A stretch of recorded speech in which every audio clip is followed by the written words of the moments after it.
Hi there, I'm Romy. I paid for my sister's $850 graduation party, only to be told by security that I didn't belong there. That moment, it wasn't just a slap in the face. It was the final crack in a wall they'd been building for years. Behind my back, they used my money, erased my name, and rewrote the truth to make me the outsider in my own family. But what hurt more than being left out was realizing I'd been used in silence, over and over again. And the worst part? That party was just the beginning. I told myself I wasn't expecting anything. I had no illusions. I wasn't hoping for hugs or smiles or even a seat at the table. I just wanted to see my sister walk across that stage, the one she'd been talking about for 4 years straight. The same sister whose rent and tuition I'd been covering while skipping dinners myself. But I still put on my best clean white blouse, jeans without holes, pulled my hair into something presentable. Maybe, just maybe, someone would look me in the eye today. The sun had already dipped lower by the time I pulled up to the estate in Bloomington. It was one of those big houses with manicured hedges and a fountain out front. Real, look how well we're doing energy. Cars lined both sides of the street. My dad's old pickup was crooked near the driveway. Kaylee's Jeep gleamed like it had been detailed that morning. I didn't see Grandma and Grandpa's Civic. That was strange. They never missed family milestones, not even awkward ones. I walked up with my phone in hand, the screenshot of the invite page open. I hadn't been sent anything directly, of course. Just saw the event mentioned in a comment thread on my mom's Facebook. That's how I hear about most things family-related, by accident. 2 security guards stood at the gate. One tall and thin, the other built like a fridge. Neither smiled. "This is a private celebration," the bigger one said. I kept my voice even. "I'm her sister." He raised an eyebrow. "Name? Romy." The other guard tapped his earpiece and stepped away, speaking low into his mic. I stood there, arms at my sides, hearing music and laughter floating from the backyard, glasses clinking. Someone shouted, "To the future!" and people cheered. Then the door opened. Out walked Kaylee.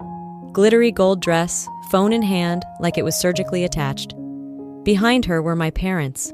My mom wore one of her pastel cardigans she saves for important days. My dad looked like he hadn't aged a day since the last time I saw him, which somehow made me angrier. Kaylee didn't even pause. She glanced at me, turned to the guards, and said it plain as day. "She doesn't belong here." I actually chuckled, thought it was sarcasm, until my dad said, "You really showed up?" He didn't sound surprised, more like amused, like I'd just walked into the wrong movie theater by mistake. "I didn't say a word," I replied. "I just walked away." My mom tried to jump in, voice all hushed and urgent like we were backstage at a funeral. "Romy, this is Kaylee's day. Let's not make it into something it's not." I looked her straight in the eye. "You mean like pretending I don't exist?" My dad laughed, actually laughed. "Come on, Romy. You know how things are. We just didn't think you'd want to come after the stuff you've been saying." "I haven't said anything," I said, calm but clear. Then Kaylee chimed in. "You only help to hold it over me. It's manipulative." I could have argued. I could have reminded them that I'd been transferring $750 every single month, right on the dot, and $3,200 each semester, without a single complaint. That I hadn't missed a payment in 3 years. But instead I said, "Then you're welcome." I turned and walked back to my car. There was no storming off, no tears, just me, the crunch of gravel beneath my flats, and a kind of silence that felt more final than anything we'd ever screamed at each other growing up. I sat in the driver's seat for a minute. No music, no calls. I typed one line into my phone. "Starting next month, your rent's on you. Good luck." I hit send, started the engine, left the estate behind like a chapter I was done rereading. The road home was familiar, same turns, same intersections, but everything felt sharper. I noticed the cracks in the asphalt, the flickering streetlight near Central Ave. Even the gas station I usually ignored seemed to glow differently. By the time I got home, it was after 9. I dropped my keys in the bowl by the door and kicked off my shoes. Didn't bother turning on the lights. Just laid back on the couch, one arm flung over my eyes. Then my phone buzzed. Blocked caller. I let it ring. It buzzed again 5 minutes later. Same number. I ignored it. I should have turned it off completely, but something in me wanted to know who couldn't leave it alone. The third time it rang, I stared at the screen. Didn't answer. The night outside was still. Not silent, but still. I could hear the faint hum of someone's TV next door. A car door in the distance. I closed my eyes and saw Kaylee's face. The way she looked past me like I was some delivery person who wandered into the photo booth. The kind of indifference that doesn't happen by accident. They didn't forget me. They chose to erase me.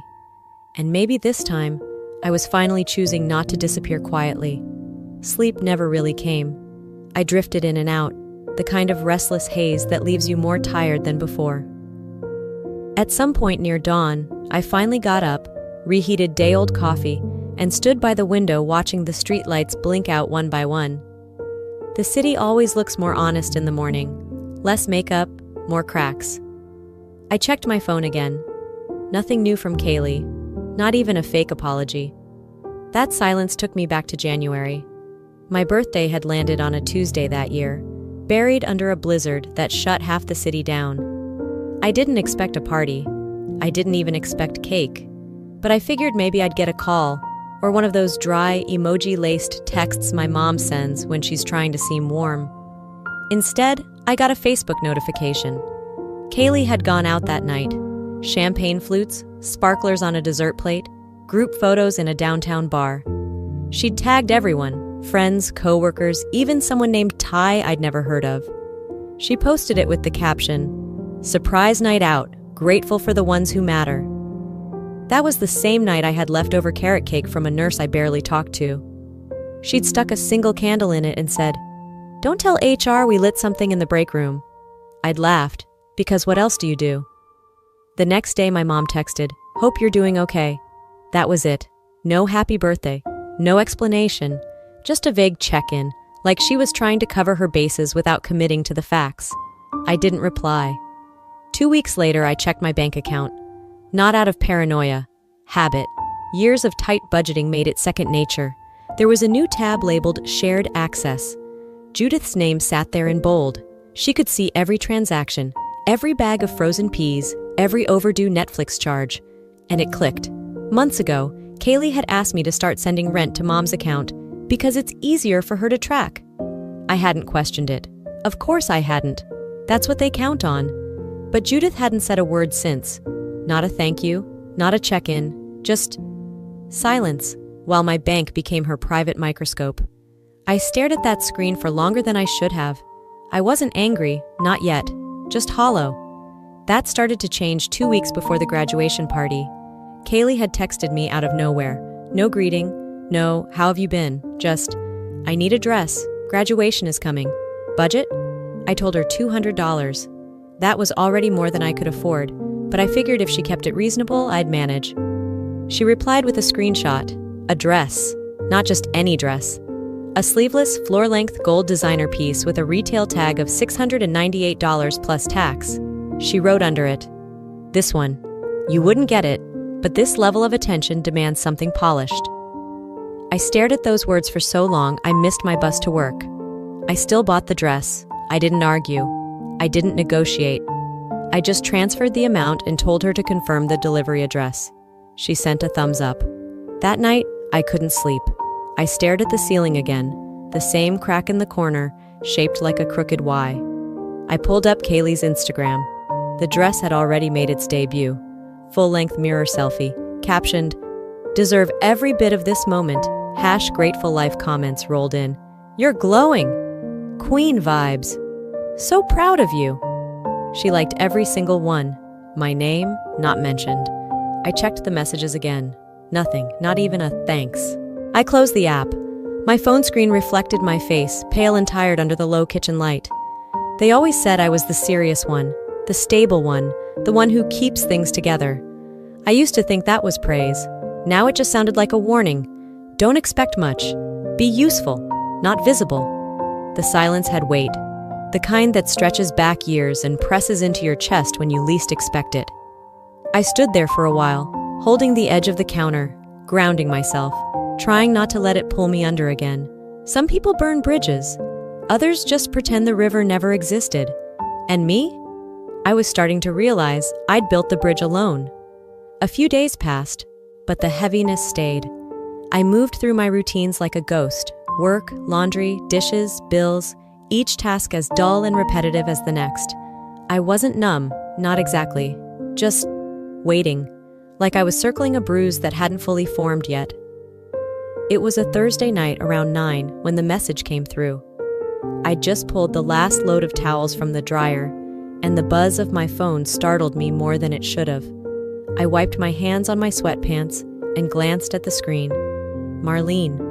We hadn't spoken directly in almost a year. She was my cousin, younger by a few years, quiet at family gatherings, always smiling politely, but never saying much. I liked her, but we weren't close. Her text read, "Hey, can I send you something privately? I think you need to see this." I stood there for a moment, staring at the screen, then typed back, "Sure." Less than a minute later, 3 images came through, screenshots. I tapped the first, a group chat. Username, Kaylee plus real ones. I scrolled slowly. The first message was from Kaylee. "Told y'all he'd show up. So desperate to be part of everything." Then another, "He pays my bills and still gets treated like trash. Must love it." And another from someone else. "Did he cry? Please tell me he cried." Kaylee's reply, "Didn't stay long enough to find out. Too bad, I would have filmed it." I stopped breathing for a second. These weren't just careless words. They were sharpened, chosen, meant to cut. The second screenshot had even more. One of the girls in the chat, someone I didn't recognize, wrote, "Wait, you really didn't invite him? After he paid all that?" Kaylee responded, "Why should I? Paying doesn't mean you're part of the family. It means you're useful. That's it." I dropped onto the couch like my knees gave out. The screen was still glowing in my hand. I opened the third image, a meme, my face pulled from an old Facebook photo, edited with the words, "ATM machine, but make it sad." I sat there in the dark for a long while, the only sound in the room the soft hum of my space heater. Then the phone buzzed again. Another message from Marlene. "I didn't know how to bring it up. I was added to that group by accident last year. I never left. Just kept watching. She never noticed I was still in it." Another beat. "I'm not sending this to be mean. I just think people deserve to know who they're defending." I didn't respond right away. I didn't cry either. I thought I might. But there was no panic, no spiral. Just this overwhelming clarity, like stepping into cold air after being in a stuffy room too long. I typed back, "Thank you, seriously." She replied with a single heart. After that, I opened the family group chat, the one where they posted baby photos and links to fundraisers and bad jokes from Uncle Harold. The one where nobody had said a word to me since I left the party. I stared at the blinking cursor for a full minute. Then I typed, "Let me show you what your perfect daughter really thinks of me." I attached the screenshot of Kaylee's messages. No commentary, no explanation, just facts. Then I hit send. The chat went silent. 10 full minutes passed. I watched the timestamp updates. Who saw it, who hadn't yet. Then a single action. Aunt Martha left the group. No text, no goodbye, just gone. That was all it took for me to understand how thin that family unity had always been. One exposed truth, and the seams started to split. I sat back on the couch, my fingers still buzzing from the adrenaline. I didn't feel guilty. I didn't feel vindictive. I felt awake. It wasn't about being forgotten anymore. It was about being used, lied to, mocked for the very sacrifices I made in silence. The weight I'd carried for so long, it had a name now. And it wasn't mine to hold anymore. The group chat remained dead silent all the next day. Not a single reaction. No one tried to defend her. No one asked for context. They all just vanished. I didn't know if they were processing or pretending it didn't happen. But either way, I let it sit. I'd said my piece. Truth didn't need a follow-up. I was halfway through microwaving leftover curry when my phone lit up again. This time, it wasn't a cousin or a blocked number. It was Judith. I didn't answer right away. I let it ring out. She called again a few minutes later. I figured if I didn't pick up now, I'd just be dodging this for days. So I tapped accept and waited. "Rami," she started, her voice coated in that syrupy softness she used when she was trying to sound concerned, but still above it all. "I really wish you hadn't posted that. You've upset your sister deeply. I didn't answer at first. Just let the weight of that sentence hang in the air. Then I said, "You mean the sister who humiliated me in front of security after I paid for her party?" "She was emotional," my mother replied. "It was a big day." "For her? Sure. For me, it was the day I learned you'd rather pretend I didn't exist than risk 1 minute of discomfort." Judith sighed like she was the one exhausted by all this. "Romy, we were trying to keep things peaceful. There was no need for all this drama." "Peaceful for who exactly?" "Look, I don't know why you're bringing up every little thing. Your sister is younger, she's figuring things out. You should be the bigger person." I almost laughed. The bigger person. How many times had that been my role? The quiet one, the helper, the stable one, the ATM, never the person anyone defended. "Let me ask you something," I said calmly. "When did you last wish me a happy birthday?" She paused. That hesitation said more than any apology would have. "That's not fair," she said finally. "You never said anything either." "Because I was tired of keeping score, Mom." "Then why start now?" she asked, a little more sharply. "Because now I know it wasn't forgetfulness. It was a choice." I hung up before she could reply. I wasn't going to spend another minute letting her twist this. A few hours later, as I was cleaning up the living room, I heard a knock. Not rushed, not angry, just steady. When I opened the door, Grandpa Harold was standing there, holding a small pink bakery box, and a look that told me he knew more than he was letting on. "Got your favorites?" he said, lifting the box slightly. "Lemon poppy seed." He stepped in and sat down like it was the most natural thing in the world. "We weren't invited," he said quietly, before I could ask. "Your grandmother and I. We didn't know about the party until after. Judith said we'd cause a scene. Apparently, we complained too much." "Complain about what?" I asked, even though I already knew. "Music, food, grandpa stories? You know, being alive?" I shook my head, the sting behind my eyes sharp. "She said Grandpa always talks too much and takes attention away from Kaylee." He didn't react, just opened the bakery box and pulled out a muffin. "Well, I do talk a lot," he said, shrugging, "but I talk about things that matter. Things your parents don't want heard." We sat for a while. No TV, no distractions. Just him, sipping coffee from a chipped mug, and me, trying not to let the grief leak out. Before he left, he looked at me with the kind of clarity that only comes from age and being done with sugarcoating. "You're not crazy," he said. "They've made you feel like you are, like wanting to be seen is selfish, but it's not." He squeezed my shoulder. "Just don't lose yourself trying to keep people like them comfortable." When he left, I made another pot of coffee, not because I needed caffeine. I just needed something warm to hold on to. I stood at the sink, watching the steam rise. My phone sat on the counter, face down. For once, I didn't care what was lighting up or buzzing. Let them spiral. Let them rewrite history in the group chat. I wasn't playing along anymore. They didn't want me. They wanted the convenience of me. And for the first time in my adult life, I was done handing that out for free. The coffee grew cold on the counter, untouched. I didn't bother reheating it. Instead, I grabbed my coat and keys, sent a one-line text, "Let's talk, neutral ground," and drove into downtown Minneapolis. I chose a cafe halfway between our neighborhoods, somewhere anonymous, somewhere I wouldn't mind never returning to. Kaylee showed up 10 minutes late, dressed in her best impression of casual elegance. Expensive loungewear, a flawless blowout, and sunglasses she didn't bother taking off indoors. "Really?" I said, gesturing to the glasses. She slipped them down her nose and smirked. "Migraine," she said, like it was a punchline only she got. We sat across from each other, the silence dragging until I spoke. "I'm not here to scream. I'm not here to fix anything either." She crossed her legs, glanced at her phone. "Then what?" "I'm here to warn you," I said. "If you twist one more thing about me, if I catch you rewriting reality again, I won't stay quiet." Kaylee rolled her eyes. "God, you're so dramatic. This isn't court." "No," I said, "but lies still have consequences." She leaned back, arms crossed. "You've always had this persecution complex. I make a few posts, and suddenly I'm manipulating the narrative." "Give me a break." "You deleted my name," I said flatly. "Everywhere. Even the thank you comment you wrote me a week before the party. Gone. She blinked once.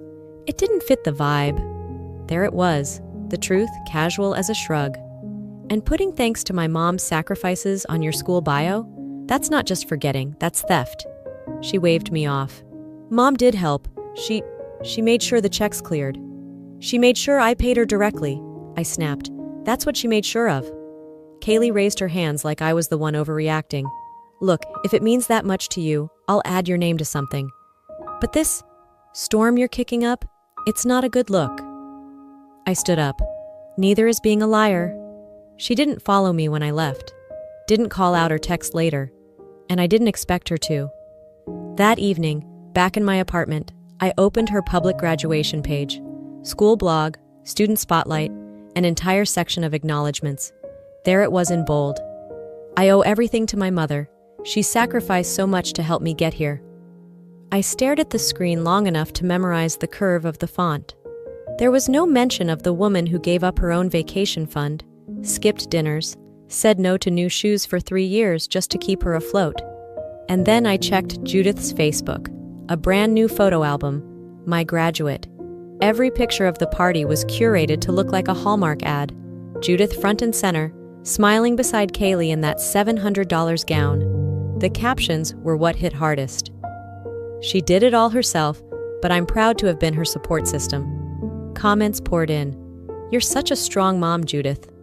So selfless of you to raise such a driven young woman. Not one single tag. Not one acknowledgement. I scrolled and scrolled until my fingers hurt, but I didn't see my name anywhere. I closed the browser, shut the laptop, let the weight of it settle.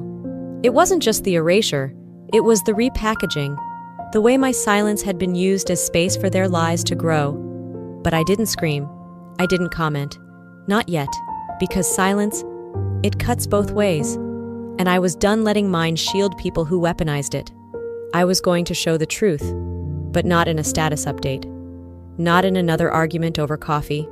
The next time, I'd let the world see who they really were, and I'd do it in a way they couldn't delete or recaption. The sky outside was still the color of wet concrete when I sat down at my kitchen table, half awake, coffee barely touched. I wasn't expecting anything unusual. It was a Thursday, I think. Or maybe a Tuesday. They'd all started to blur. I opened my laptop and glanced at my inbox, and that's when I saw it. A forwarded email from Ellie, a friend in HR at a company I'd contracted for in the past. We weren't close, not really, but we had a quiet sort of understanding.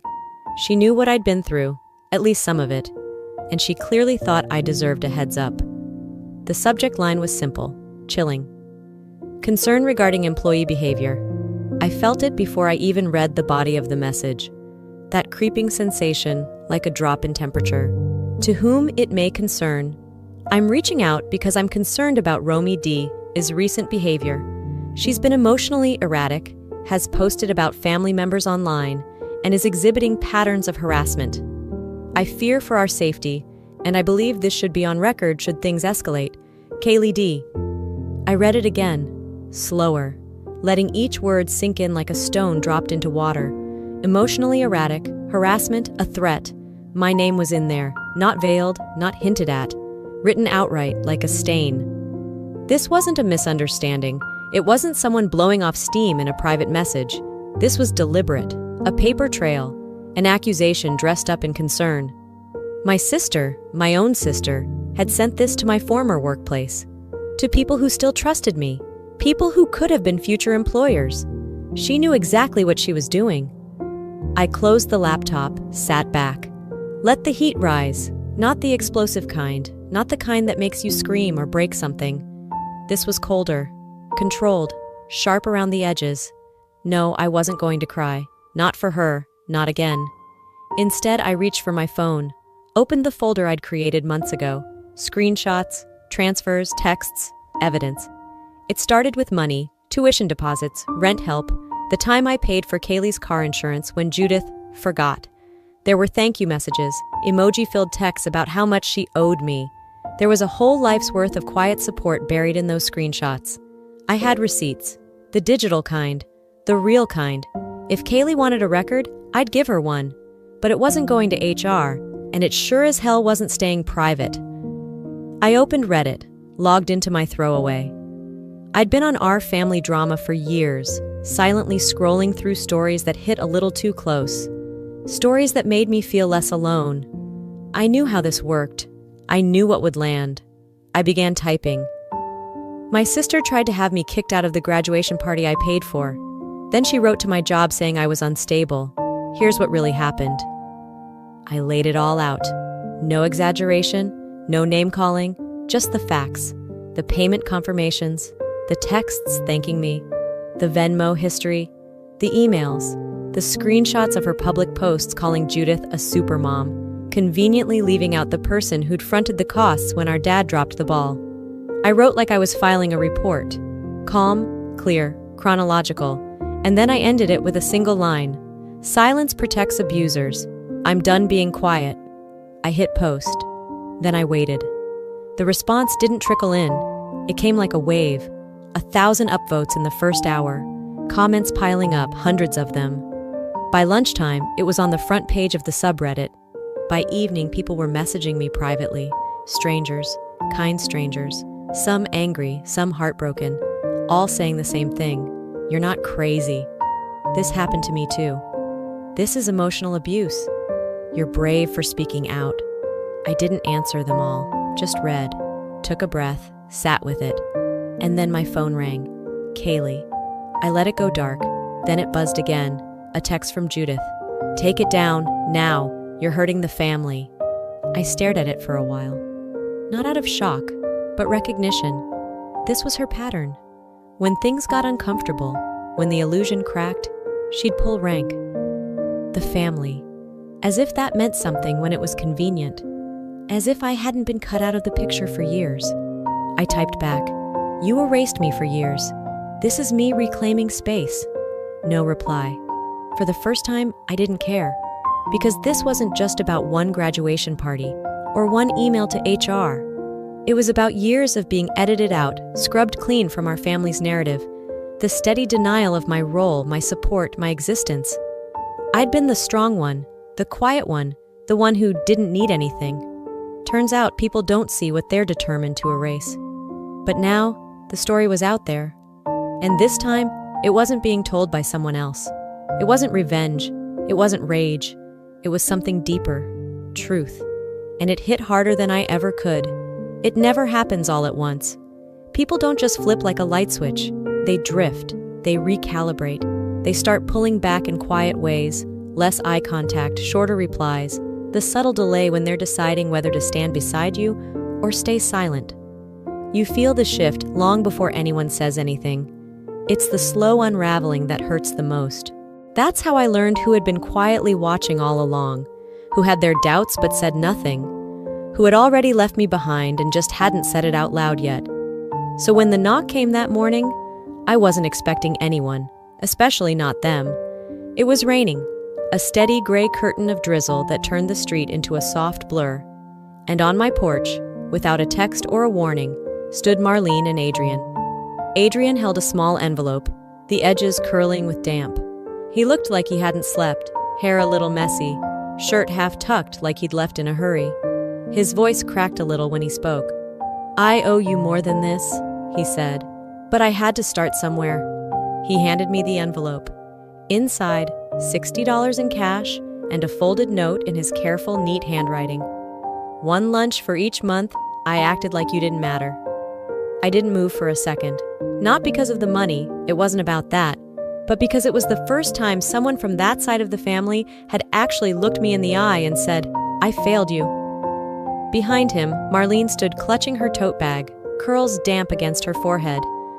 I used to think you were just intense, she said, shrugging like the words tasted strange. Too emotional, too much. But now I know, you weren't crazy, you were just outnumbered. We didn't say much else, just sat in the front room for a while. No small talk, no forced apologies, just the kind of quiet that fills in the cracks when someone's trying, really trying, to make it right. And honestly, that was enough, for now.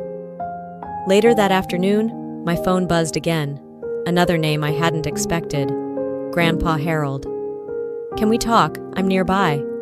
We met at a diner neither of us liked, the kind that smelled like burnt coffee and old vinyl, with cracked red booths and menus that hadn't changed since 1994. But it was quiet.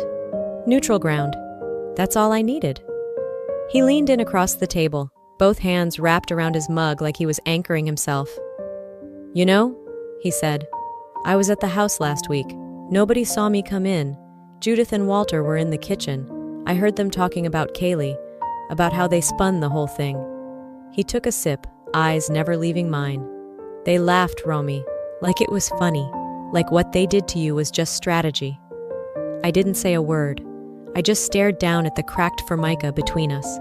Something about the pattern reminded me of veins under skin, fractured and fragile. They think people forget, he said, but I didn't, and now neither will anyone else. I nodded slowly. You used to say silence was power, I said. He nodded back. It is, until it starts protecting the wrong side. That night, another message, Instagram this time, a name I hadn't seen in years. Jamie, high school classmate, now married to one of Kaylee's friends. We hadn't spoken in forever. Hey, this might be weird, but I think you need to hear this.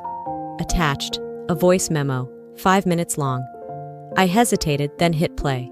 There was laughter at first, someone chewing gum, casual chaos. Then Kaylee's voice, sharp and clear. She's basically my personal ATM. She'll cave, she always does. A pause. Then a quiet voice on the call whispered, That's cold. Kaylee again. Please, guilt is cheaper than gratitude. My stomach didn't even drop. That's the thing about truth. It doesn't shock you when you already know it. It just confirms what you hoped you were wrong about. Jamie's follow-up text came a second later. I was added by accident. Stayed to see how far it'd go. I saved that before they kicked me out. I stared at the screen. No anger, just clarity. Then I sent the file to the same subreddit as before. No need for explanation. I titled it, Turns out I wasn't crazy, just surrounded by people who profited from the lie. It blew up faster than the last one. Thousands of comments, thousands of upvotes. This family's a masterclass in manipulation. Guilt is cheaper than gratitude? That line belongs in a psych textbook.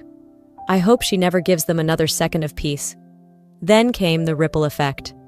Distant cousins messaged. One of them, Aunt Martha, quietly left the family group chat for the second time in 6 months. Adrian posted a public comment under the Reddit thread. Romy isn't bitter, she's brave, there's a difference. And Kaylee? Nothing. Her Instagram went silent. Stories vanished, comments locked, profile blank. But I knew she was still watching. People like her don't walk away. They monitor, they wait, they look for new angles.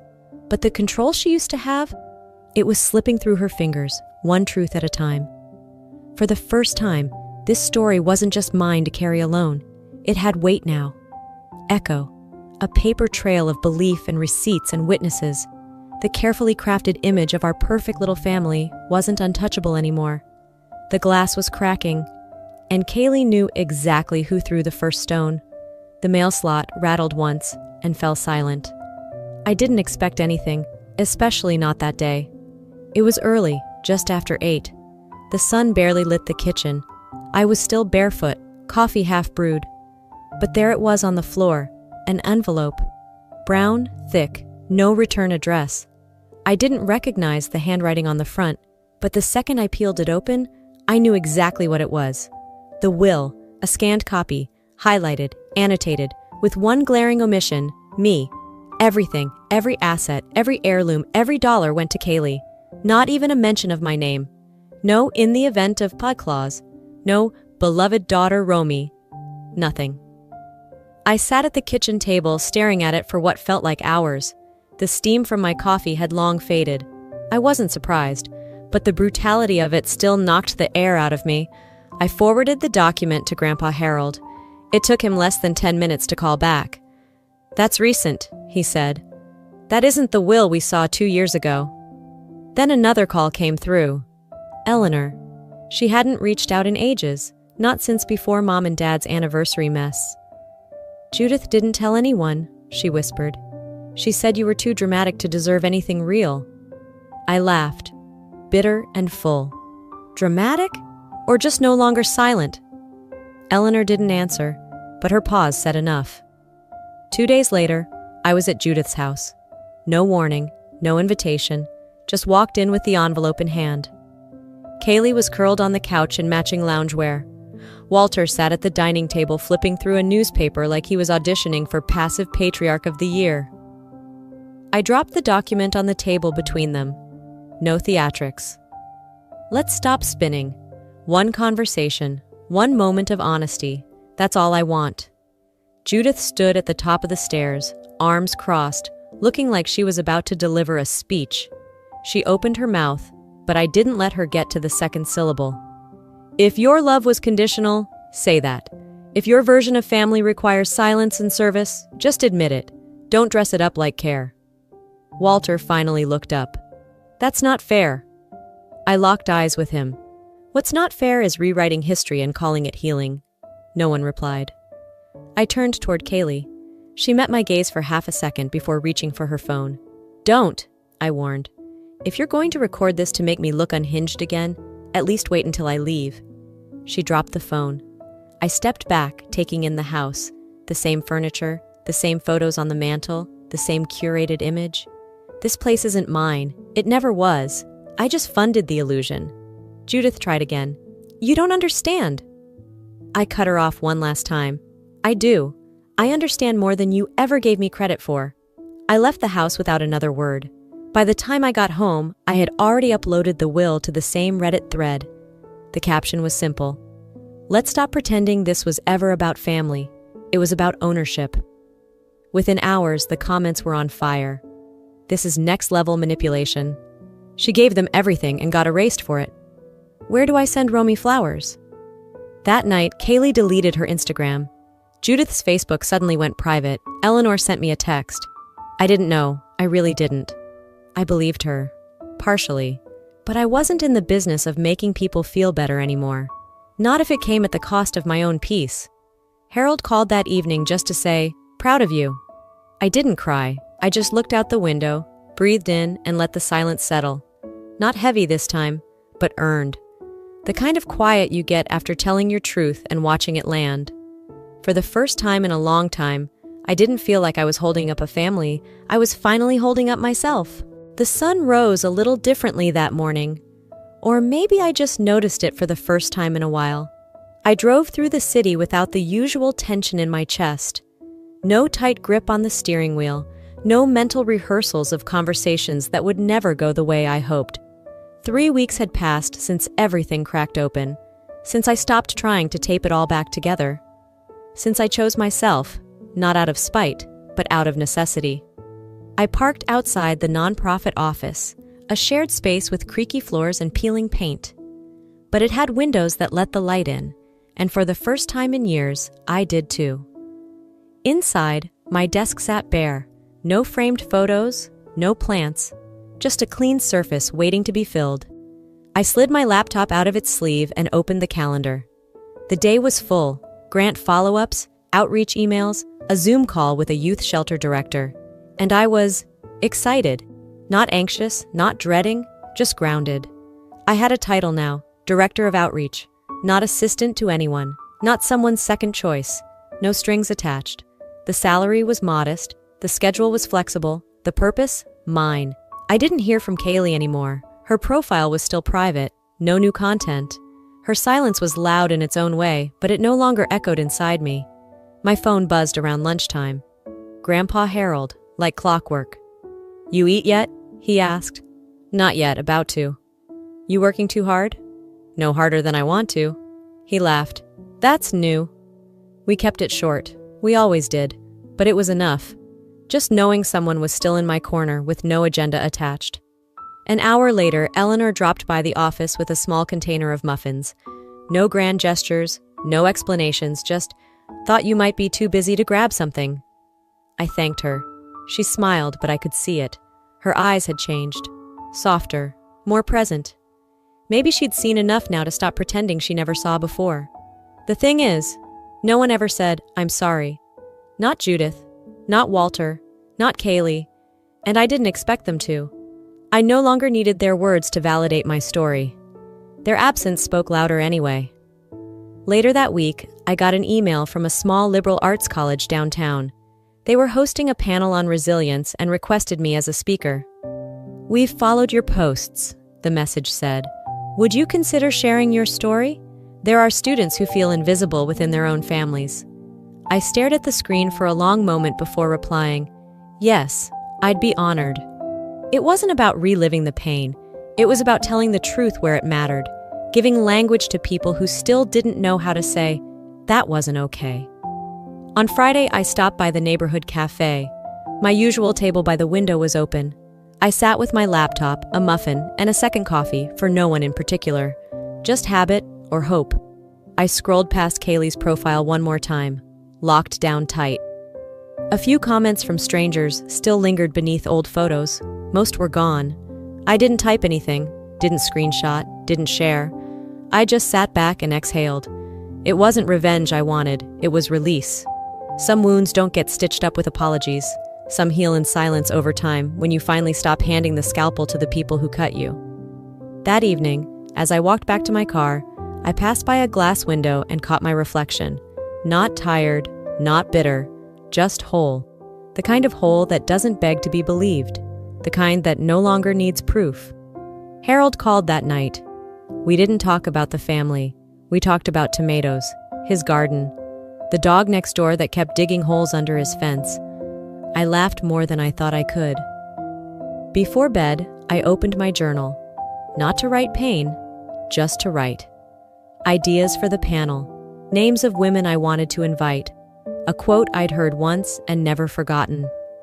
"You do not have to set yourself on fire to keep others warm." I underlined it twice.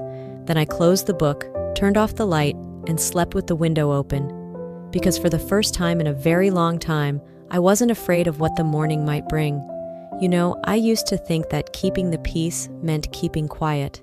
That loyalty was measured by how much pain you could swallow without flinching. That being the strong one meant disappearing behind everyone else's story. But here's what I've learned. Silence doesn't make you noble. It makes you invisible, and no one deserves to feel erased inside their own family. Speaking up isn't about revenge. It's about reclaiming your name, your truth, and your place in the world. It's about saying, "I was here, I mattered, and I won't let your version of me be the only one that exists." To anyone watching this who's ever felt dismissed, diminished, or written out, you are not alone. And you don't need a permission slip to matter.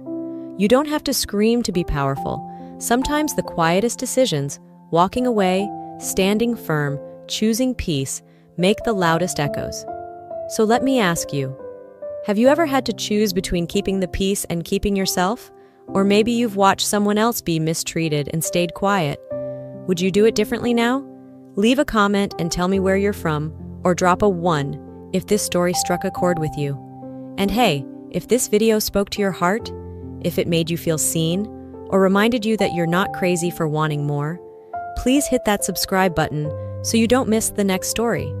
Because here, we don't just tell stories, we tell truths, and sometimes that's how healing begins.